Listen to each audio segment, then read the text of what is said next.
قرآن مجید فرقان حمید کی بڑی معروف آیہ کریمہ ہے جس کو میں نے تلاوت کیا ہے۔ اللہ تعالیٰ نے ارشاد فرمایا کہ وَإِنَّكَ لَعَلَىٰ خُلُقٍ عَظِيمٍ، اے محبوب علیہ السلام بے شک آپ عظیم اخلاق پر فائز ہیں۔ اللہ تعالیٰ نے نبی پاک صلی اللہ تعالیٰ علیہ وسلم کو بڑے عالی شان، بڑے بلند اور بڑے عظیم اخلاق کے ساتھ دنیا میں مبعوث فرمایا، اور خود نبی کریم صلی اللہ تعالیٰ علیہ وسلم بیان فرماتے ہیں کہ میں دنیا میں اچھے اخلاق کی تکمیل کرنے کے لیے آیا ہوں۔ ہمارے ہاں لوگوں نے اخلاق کا مطلب فقط میٹھا بولنا سمجھ لیا ہے کہ میں میٹھا بولتا ہوں تو میں با اخلاق ہوں۔ تو یاد رکھیے گا کہ میٹھا بولنا بھی اخلاق کا حصہ ہے، لیکن صرف میٹھا بولنا اخلاق نہیں۔ میٹھا تو لوگ اپنے مطلب کے لیے بھی بولتے ہیں، اپنا کام نکلوانے کے لیے بھی میٹھا بولتے ہیں، وقتی اور ضروری معاملات کے لیے بھی میٹھا بولتے ہیں۔ اصل اخلاق تو یہ ہے کہ آپ جب بھی بولیں سچ بولیں، آپ خوشامد سے بچیں، جھوٹ سے بچیں، بددیانتی سے بچیں۔ اکثر میں دوستوں کی خدمت میں ایک بات عرض کیا کرتا ہوں کہ ہمارے ہاں لوگوں نے سمجھ لیا ہے کہ 3 4 5 چیزیں صرف شاید سنت ہیں: میٹھا کھانا، مسواک کرنا، ٹخنوں کو رنگا رکھنا، امامہ باندھنا۔ یہ بڑی عظیم سنتیں ہیں، لیکن یاد رکھیے گا کہ حضور علیہ السلام کا جو سب سے پہلا تعارف لوگوں کو ہوا تھا، اور جس سے سب سے پہلے لوگوں نے حضور علیہ السلام کو جاننا شروع کیا تھا، وہ یہ تھا کہ یہ محبوب صادق ہیں اور امین ہیں، سچ بولتے ہیں اور دیانتدار ہیں۔ اخلاقی رویوں کا بہت بڑا فقدان ہوتا جا رہا ہے اور قحط پڑتا جا رہا ہے اخلاقیات کا۔ ہماری سوسائٹی آہستہ آہستہ اس طرح کی ہوتی جا رہی ہے کہ لوگوں کو صرف اپنے آپ سے غرض رہ گئی ہے، اپنے مفادات سے مطلب رہ گیا، اور باقی چیزوں سے لوگ آہستہ آہستہ نکلتے جا رہے ہیں۔ اچھی طرح سمجھ لیجئے گا کہ نبی پاک علیہ السلام نے بڑے عظیم ترین اخلاق کی طرف اپنی امت کی تربیت فرمائی۔ سب سے پہلی بات تو زندگی میں کبھی اپنا وقار نہ خراب ہونے دیں، کبھی جھوٹ نہیں بولیں۔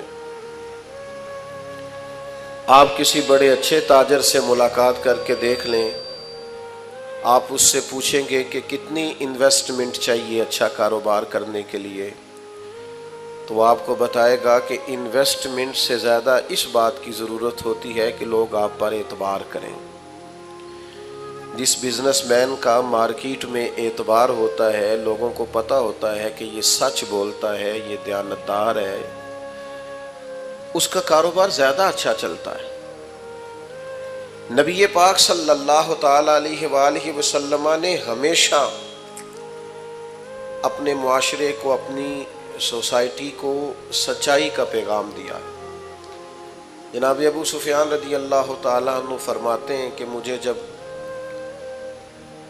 شاہ روم نے بلایا تھا اور اس نے نبی پاک علیہ السلام کے بارے میں پوچھا تھا، تو اس وقت تک میں کلمہ نہیں پڑھتا تھا، تو میں نے اسی انداز میں وہ ساری گفتگو کی تھی جس انداز میں ہم حضور کے بارے میں کیا کرتے، اور ان سوالات میں ایک سوال اس نے یہ بھی پوچھا، یہ بخاری شریف سے لے کر تمام کتب میں یہ روایت موجود ہے، ایک سوال یہ بھی پوچھا تھا اس نے کہ بتائیے جس محبوب نے دعوی نبوت کیا ہے، کیا کبھی انہوں نے جھوٹ بھی بولا ہے؟ یہاں تو لوگ لوگوں کو ہنسانے کے لیے جھوٹ بولتے ہیں، کوئی فائدہ نہیں ہوتا، ذاتی طور پر ایک ٹکے کا فائدہ نہیں، لیکن بلا وجہ کے جھوٹ۔ کیا اس محبوب نے کبھی جھوٹ بولا ہے؟ کبھی؟ نوجوانوں سنو، اعتبار جس آدمی کا اٹھ جائے، وہ جتنا مرضی بڑا آدمی بھی ہو، وہ سوسائٹی میں صفر پہ آ جاتا ہے۔ سچ بولو گے تو اعتبار قائم ہوگا، لوگ آپ کی عزت کریں گے، قدر کریں گے، لوگ آپ کو آپ تھوڑی باتیں کریں زندگی میں، لیکن صرف اتنی کریں جتنی باتوں پر پورا اترنا ہے، اس سے زیادہ ایک جملہ بھی نہیں بولیں۔ ابو سفیان فرماتے ہیں کہ مجھ سے کہا، بادشاہ نے بتائیے کبھی حضور نے جھوٹ بھی بولا ہے؟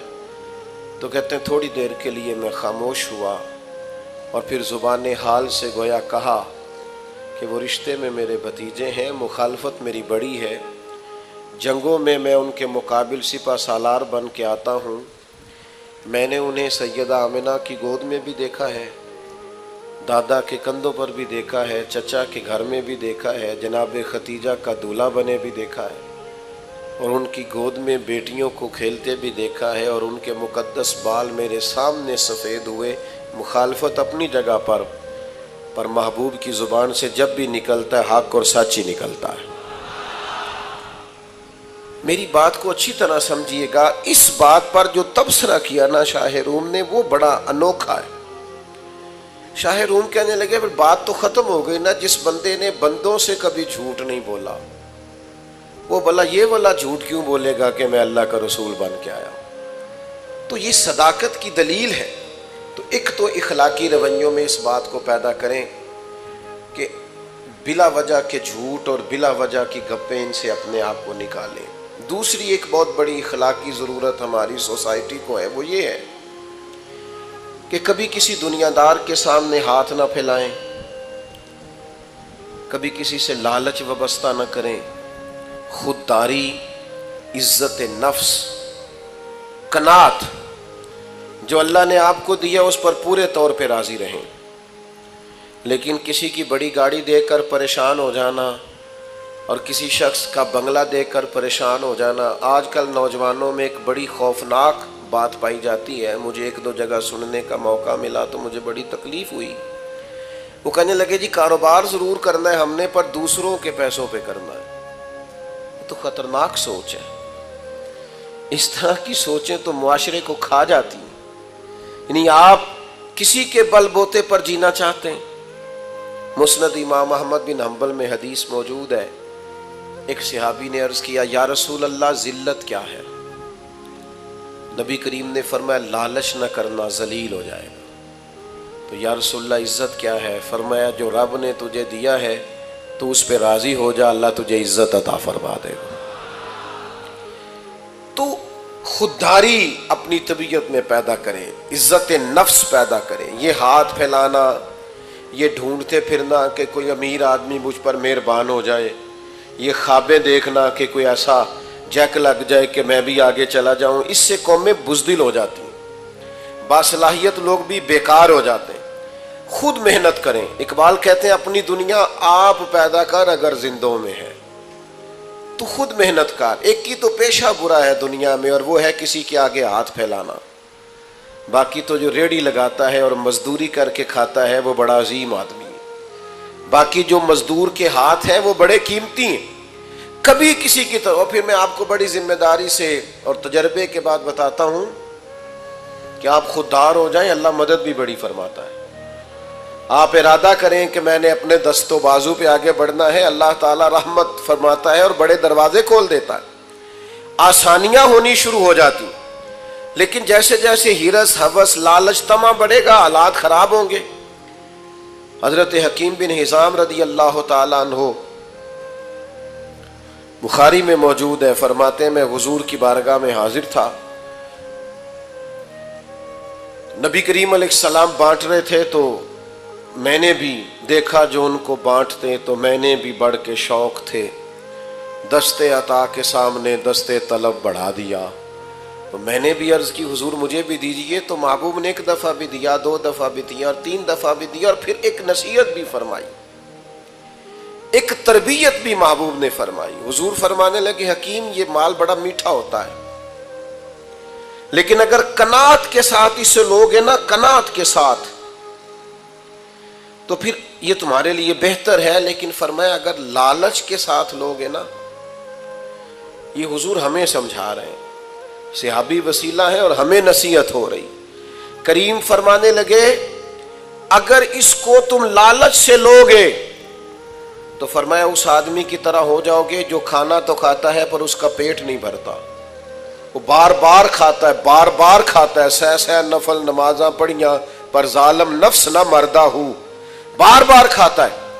تو جب آپ قناعت کرتے ہیں، اللہ پر بھروسہ کرتے ہیں اور مالک سے طلب کرتے ہیں تو پھر وہ بے حساب دیتا ہے۔ لیکن جب توجہ یہ ہو جائے کہ میں نے کسی دنیا دار سے لینا ہے، فلاں سے حاصل کرنا ہے، حضرت حکیم بن حزام کہتے ہیں محبوب نے کہا میرے ہاتھ پر بیعت کرو کہ کبھی کسی دنیا دار کے آگے ہاتھ نہیں پھیلاؤ گے، بیعت کرو۔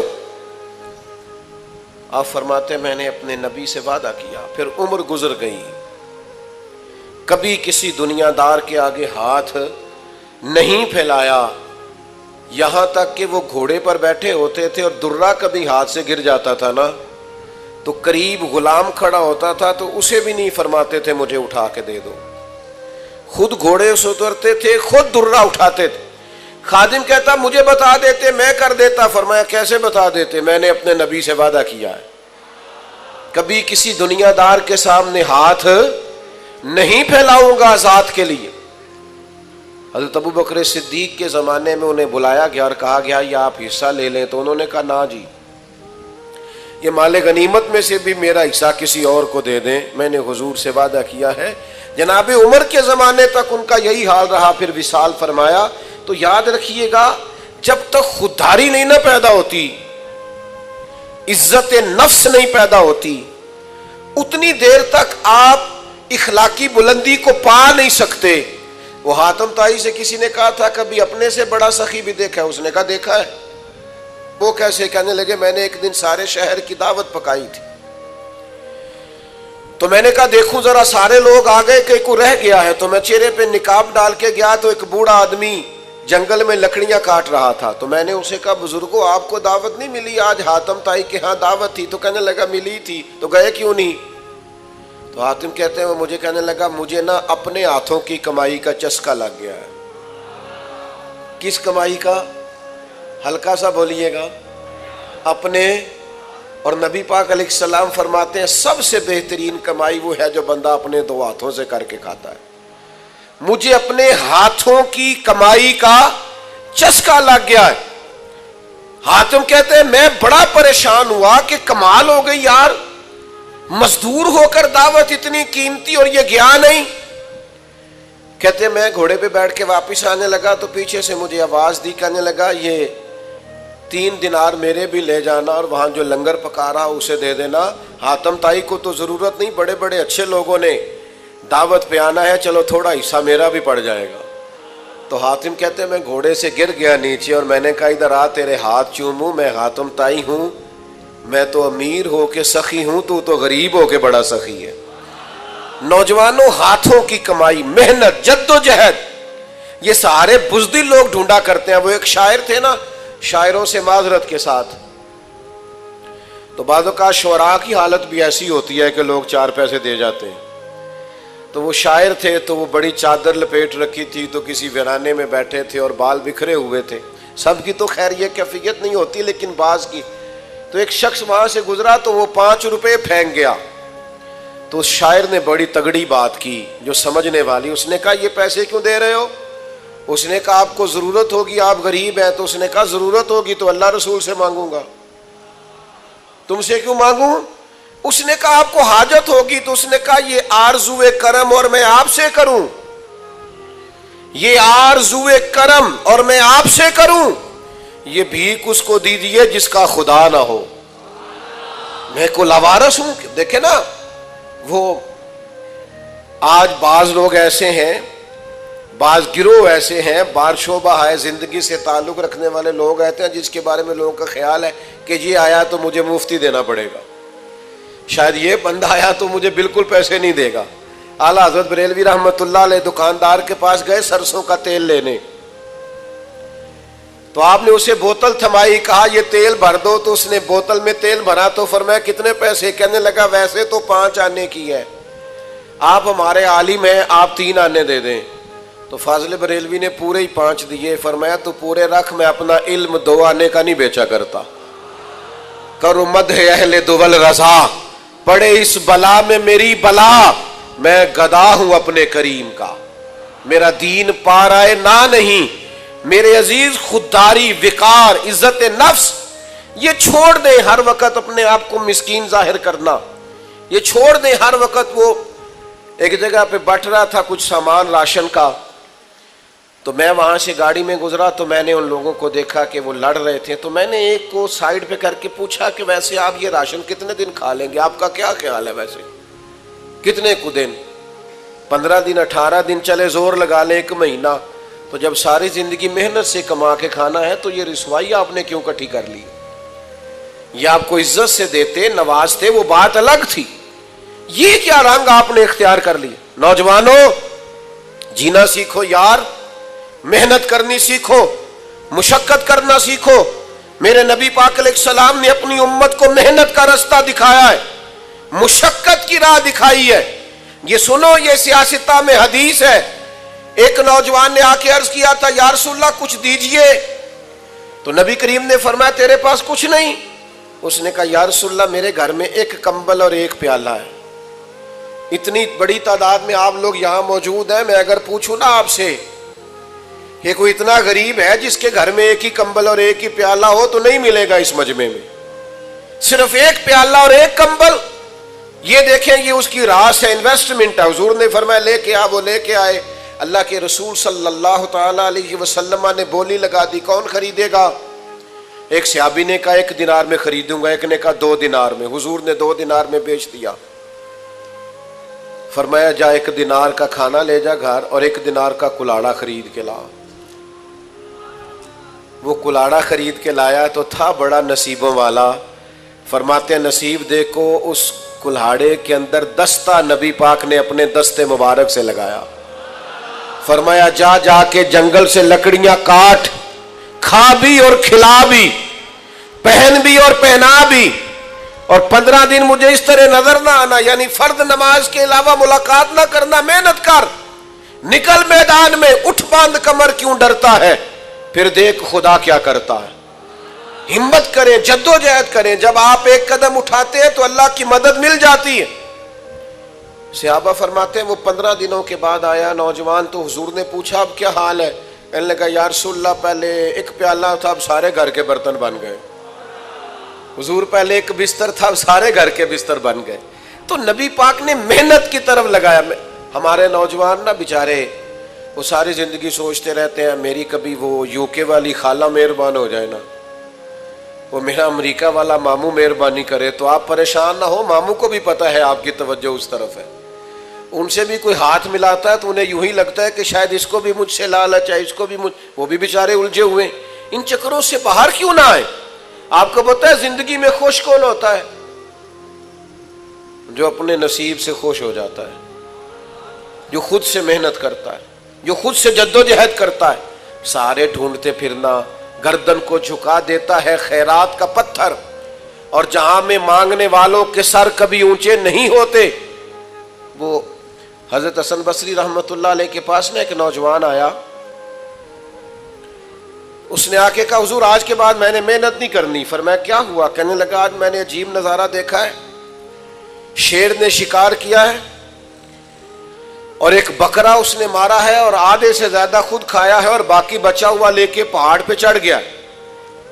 وہاں ایک اندھی لومڑی بیٹھی تھی، باقی کا شکار اس نے لومڑی کو کھلایا ہے. تو میں سمجھ گیا ہوں جو رب اس اندھی لومڑی کے لیے وہاں بندوبست کرتا ہے نا، بھیجتا ہے، وہ مجھے بھی بھیجے گا، لہذا میں نے کام نہیں کرنا اب.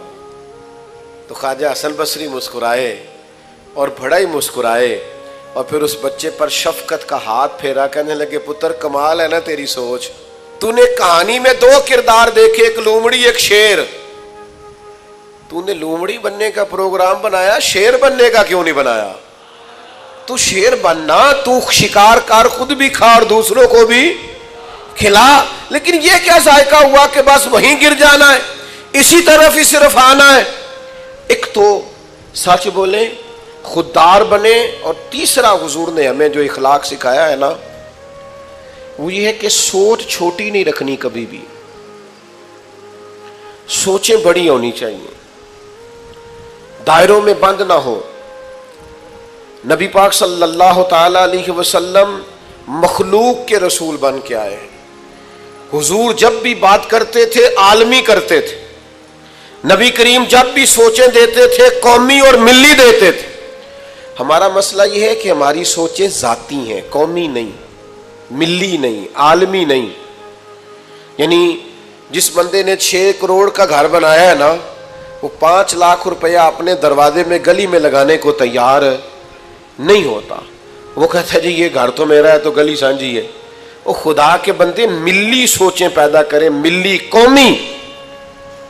بزرگ فرمایا کرتے کہ پڑوسیوں کی آگ کسی وقت اس لیے بھی بجھا دینی چاہیے کہ اگر ان کی نہ بجھائی تو ہمارے گھر بھی آ سکتی. آپ دوسروں کا بھلا اس نیت سے کر دیں کہ سوسائٹی میں سکون پیدا ہو، معاشرے میں امن قائم ہوگا. ہم کیا کرتے ہیں؟ ہماری سوچیں بڑی ذاتی ہیں اور چھوٹی ہیں، معاف کیجئے گا. جب تک سوچیں بڑی نہیں ہوتی، ملی نہیں ہوتی، قومی نہیں ہوتی. حضور جب بھی بات کرتے تھے مضبوط بات کرتے تھے، جب بھی بات کرتے بڑی بات کرتے. حضور صحابہ کو جب سوچیں دیتے تو بڑی دیتے، امت کو جب پیغام دیتے تو بڑی دیتے. حضور دنیا میں پھیلنے کی بات کرتے. نبی پاک صلی اللہ تعالی علیہ وسلم ایک سفر سے واپس آئے تو آثار سفر تھے حضور کے وجود نور پر. ہم لوگ سفر کرتے رہتے ہیں، میرے جیسے لوگ جو صبح کسی شہر میں ہوتے ہیں، دوپہر کسی شہر میں ہوتے ہیں. یہ جس محبت سے آپ لوگ آئے ہیں نا، تو میں جنوبی پنجاب کی طرف نکلا ہوا تھا ایک دفعہ، تو مجھ سے ایک دوست نے پوچھا کہ یہ ضلع آپ کا ہے؟ میں نے کہا نہیں. کہنے لگے کون سا؟ میں نے کہا اب تو یوں لگتا ہے ہر ضلع ہی اپنا ضلع ہے. عدم سے لائی ہے ہستی میں آرزو رسول، اور کہاں کہاں لیے پھرتی ہے جستجو رسول. تو لگتا ہے ہر ضلع ہی اپنا ہے. اس طرح محبت سے والہانہ انداز میں محبوب کے غلام نوازتے ہیں. اللہ تعالی ہمارے حال پہ رحم کرے اور ہماری خطاؤں کو معاف کریں. جو عرض کرنا چاہتا ہوں اس پر غور فرمائیے گا، سمجھیے گا اس بات کو کہ سفر کرتا ہے نا بندہ، تو سفر کی ایک اپنی تھکان ہوتی، اس کی ایک اپنی. آپ 1 گھنٹے کا سفر کر کے گھر لوٹ آئے تو تھوڑی دیر آرام کرنے کو جی چاہتا ہے. سفر ہوتا ہے. تو محبوب کئی دنوں کے سفر سے واپس آئے تو آثار سفر تھے میرے کریم محبوب کی طبیعت پر. سیدہ طیبہ طاہرہ مخدومہ کائنات حضرت سیدہ پاک رضی اللہ تعالیٰ عنہ. حضور جب کہیں جاتے تھے تو سب سے آخر میں سیدہ فاطمہ کے ہاں تشریف لے جاتے، واپس آتے تو سب سے پہلے سیدہ کے ہاں تشریف لے کے آتے. تو حضور سب سے پہلے چونکہ ان کے کاشانہ نور میں گئے تو نبی کریم صلی اللہ تعالیٰ علیہ وآلہ وسلم پہنچے تو وہ سفر کے آثار اور بظاہر تھکاوٹ دیکھ کے نا، تو حضرت فاطمہ رضی اللہ تعالیٰ عنہ تھوڑی سی پریشان ہوئی اور رونے لگی اور عرض گزار ہوئی یا رسول اللہ صلی اللہ علیہ وسلم آپ کتنی مشقت اٹھاتے ہیں دین کے لیے، کتنی جد و جہد کرتے ہیں. اچھا ہمارے بچے ہمارا کو دکھ بیان کرے نا، ہمارے بچے تو ہم کہتے ہیں پتر تینوں تو ایک گل دا پتہ ہے، میرے کو تیدو وڈیاں وڈیاں داستانہ نے، میں تو بڑا دکھی ہوں. وہ میں اکثر کہا کرتا ہوں اپنے گھر والوں سے کہ میں گھر میں آتا ہوں تو میں یہ نہیں چاہتا میں تھکا ماندہ آؤں اور برے حال سے آؤں اور میرے بچے کہیں کہ ہم نے وہ کام نہیں کرنا جو ہمارا ابا کرتا ہے. یہ بڑی مشکل میں ہے. ہم خوش گھر میں جائیں تاکہ ہمارے بچے کہیں کمال ہے. ہمیں بھی یہی فیلڈ اختیار کرنی چاہیے. ہم کچھ ایسے رویے بناتے ہیں جن سے آنے والی نسل پھر پوری طور پر استفادہ نہیں کر پاتی. نبی کریم صلی اللہ تعالی علیہ وسلم کا انداز دیکھیے. جب سیدہ پاک رضی اللہ تعالی عنہ نے عرض کیا نا یا رسول اللہ آپ کتنی مشقت اٹھاتے ہیں، پتہ ہے حضور نے کیا فرمایا؟ نوجوانوں غور کرنا. کریم فرمانے لگے فاطمہ آپ کے والد کو اللہ نے بڑے مقاصد کے لیے دنیا میں مبعوث فرمایا. ہم بڑے مقاصد لے کے دنیا میں آئے ہیں. بڑے فرمایا کوئی گھر کچا بچے گا نہ پکا بچے گا، نہ کوئی جھونپڑی بچے گی جہاں اللہ ہمارے دین کے پیغام کو پہنچا نہیں دے گا. ہم بڑے مقاصد کے ساتھ دنیا میں آئے اور بڑے کام کر کے جانا ہے. حضرت عمر ایک دفعہ حضور کو دیکھ کر کے موٹے بان کی چارپائی پہ آرام فرما ہے اور پشت مبارک پر بان کے نشان ہے تو جناب عمر رو پڑے. تو اس وقت بھی حضور نے ایک سوچ دی.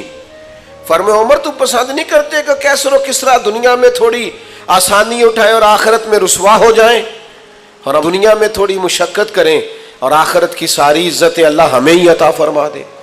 سوچوں کو بڑا کرنا پڑے گا، وسیع کرنا پڑے گا.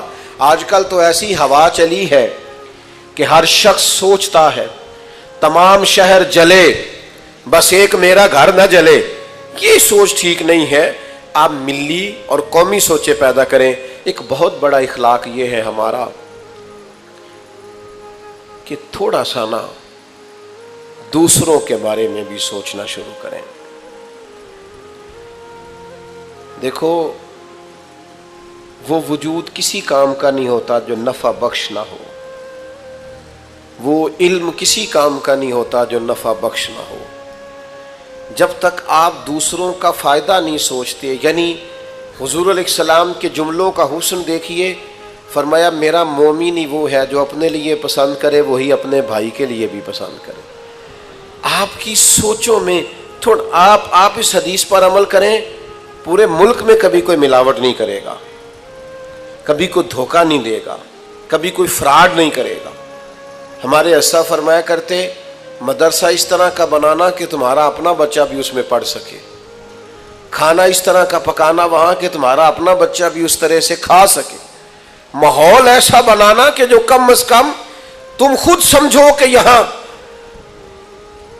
ہماری اپنی اولادیں بھی یہاں وقت گزار سکتی ہیں۔ میرے عزیزوں، کوشش کریں تھوڑا تھوڑا دوسروں کا فائدہ کرنے کی، اور اس طرح فائدہ کرنے کی کہ پھر کسی کو پتہ نہ ہو ہمارا فائدہ کون کر رہا ہے، پھر نفع نہ ہو، یعنی نیکیوں کا رشتہ رب رسول کے ساتھ ہو، چھپی ہوئی نیکیاں ہو، کسی کو خبر نہ ہو۔ جب آپ اس طرح سے نیکی کا مزاج اور رواج پیدا کریں گے تو آپ محسوس کریں گے کہ برکت ہونے لگی ہے۔ 4 باتیں آپ کی خدمت میں عرض کی ہیں۔ جھوٹ اپنی زندگی سے مکمل نکال دیں، اور آج سے کوشش کریں، یہ نکل جاتا ہے۔ آپ اپنی زبان کو ذرا محتاط کریں، تھوڑی باتیں کرنی شروع کریں، آپ خود وزادار ہو جائیں گے بہت زیادہ۔ دوسرا، لوگوں سے لالچ چھوڑ دیں، کچھ بھی نہیں دیتے دنیا دار، نقصان ہی ہوتا ہے، طبیعت میں بے چینی اور بے قراری پیدا ہوتی ہے۔ تیسری گزارش آپ کی خدمت میں یہ کی ہے، سوچوں کو بڑا کریں، یہ حضور نے ہمیں سکھایا ہے۔ وسیع الظرف بنیں، دل کو کشادہ کریں۔ سلطان صاحب کہتے ہیں دل دریا سمندروں ڈونگے کون دلاں دیاں جانے، اور ایک جگہ یوں بھی کہتے ہیں کہ 14 طبع کی دلے دے اندر اسی تمبو وانگو تانے۔ چوتھی اور آخری گزارش آپ کی خدمت میں نے یہ عرض کی ہے کہ کوشش کریں کہ دوسروں کا ہم سے کوئی نہ کوئی فائدہ ہو جائے۔ یہ 4 باتیں حضور کے اخلاق سے اپنے پلو سے باندھیے گا۔